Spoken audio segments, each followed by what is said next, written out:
মহান বিজয় দিবস উপলক্ষে মুক্তিযুদ্ধে আত্মোৎসর্গকারী বীর শহীদদের স্মৃতির প্রতি শ্রদ্ধা জানিয়েছেন রাষ্ট্রপতি মোহাম্মদ শাহাবুদ্দিন।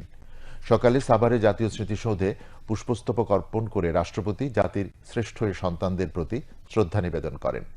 পুষ্পস্তবক অর্পণ শেষে রাষ্ট্রপতি শহীদদের স্মৃতির প্রতি শ্রদ্ধা জানিয়ে কিছুক্ষণ নীরবে দাঁড়িয়ে থাকেন। সেনা, নৌ ও বিমান বাহিনীর একটি চৌকস দল রাষ্ট্রীয় সালাম প্রদান করে। এ সময় বিউগলে করুণ সুর বাজানো হয়।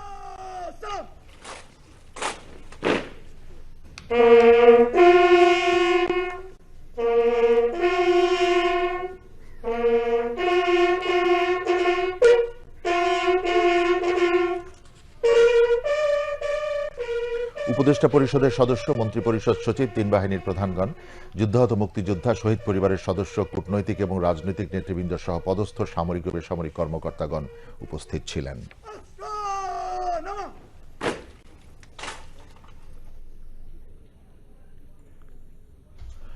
পরে রাষ্ট্রপতি মোহাম্মদ শাহাবুদ্দিন স্মৃতিসৌধের পরিদর্শন বইয়ে স্বাক্ষর করেন।